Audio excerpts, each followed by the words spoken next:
Welcome to Courageous Conviction. Remember that Jeff and I record each Saturday 5 episodes. So please hit the like button, subscribe so you catch all 5 episodes. We usually start out with one theme or topic. We have to go down a lot of rabbit holes to really understand it. Some things are more sensitive than others right now, what's going on in the world. So hit the like button, subscribe, and let's jump into this video.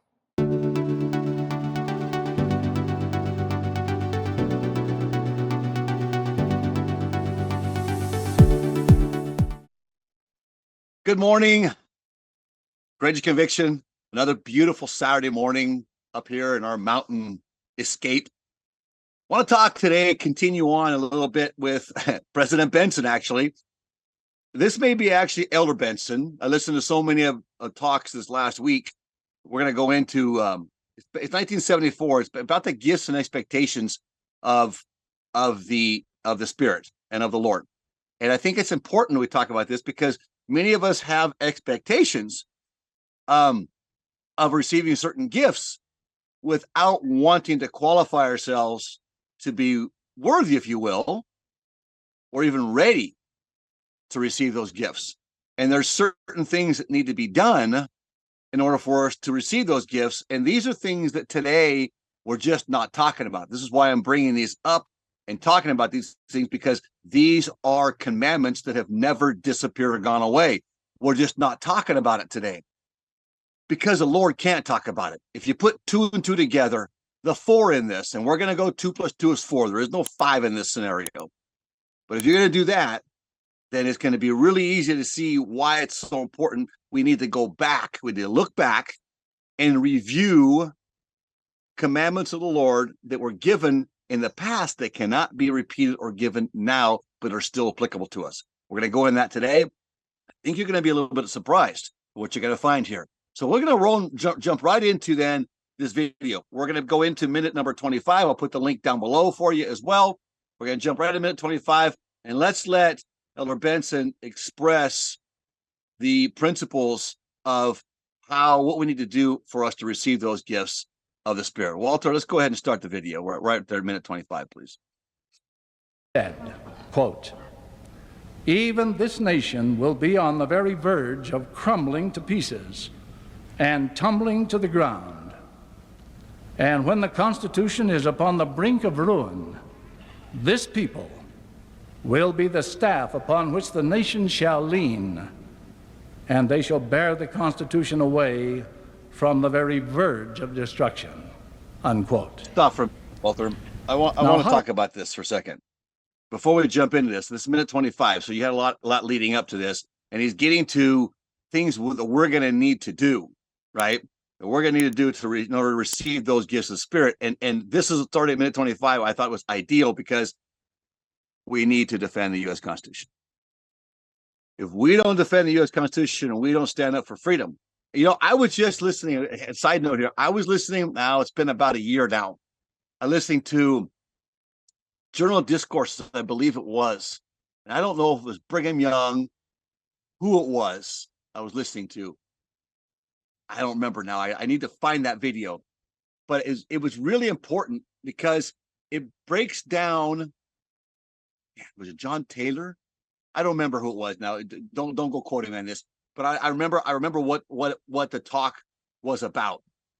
And it was about that those who, and I believe that this is actually doctrine. Now, again, I can't say it's doctrine because I haven't done the research on this. I've read across this, heard this before, did very little research, ran across and found this one citation of what I'm going to explain right now. That is that those who learn to defend freedom automatically qualify for terrestrial glory. So those who learn to defend freedom and defend freedom while on this earth automatically qualify, separate themselves from a celestial glory to a terrestrial glory, an inheritance. That's how important freedom is and agency is to our Heavenly Father and into the heavens and into the whole eternal plan of eternal progression, right? So it's going to be very important that we understand something, that this is the time.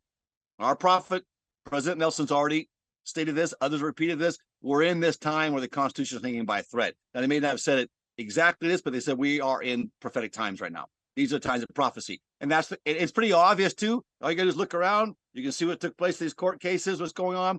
Latina James, by the way, this is a side note again. She went after Trump and got Trump's wealth. Now she's filing other lawsuits on some crypto couple. They got hacked, and she's going out and redeeming to get the money from them, whatever's left from them, so that she can spread it out to the Haitians, the blacks there in New York. So this can has been opened. The Constitution is not functioning anymore. We don't have any constitutional rights anymore.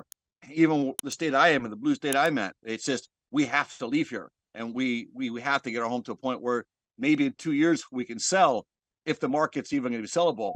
Our home's already gone down probably $150,000 in value already where we are.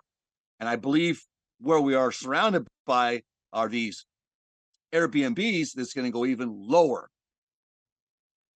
I go to church, and nobody don't talk about this stuff. Nobody's talking about anything prepares for what's coming economically. You can see it all around you. You can see the slowdowns here. You can see the layoffs taking place.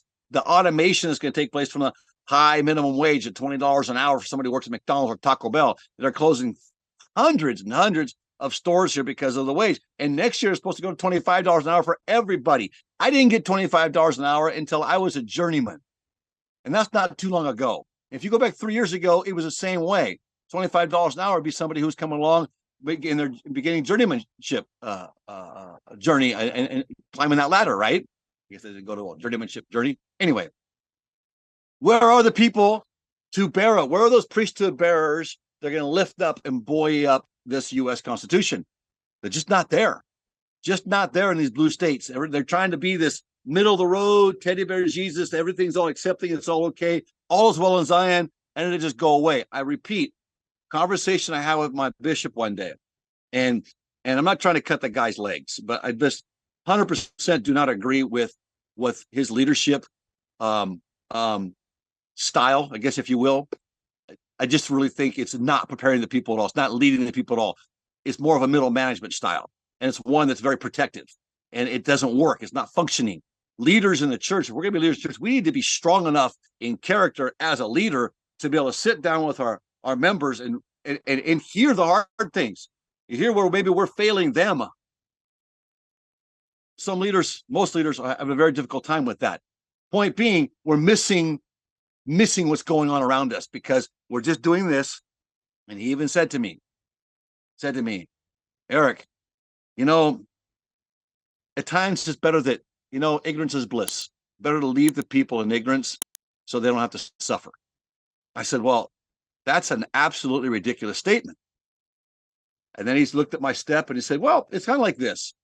If you were sitting here and you knew you were going to get up and you were going to stub your toe on that riser right there, that's step riser, you were going to stub your toe on that. I thank you for being with us on Courageous Conviction. Remember, there's 5 episodes each week that we put out. We have to go down a lot of rabbit holes, so stay with us. Hit the thumbs up, subscribe, and don't miss tomorrow's episode on Courageous Conviction.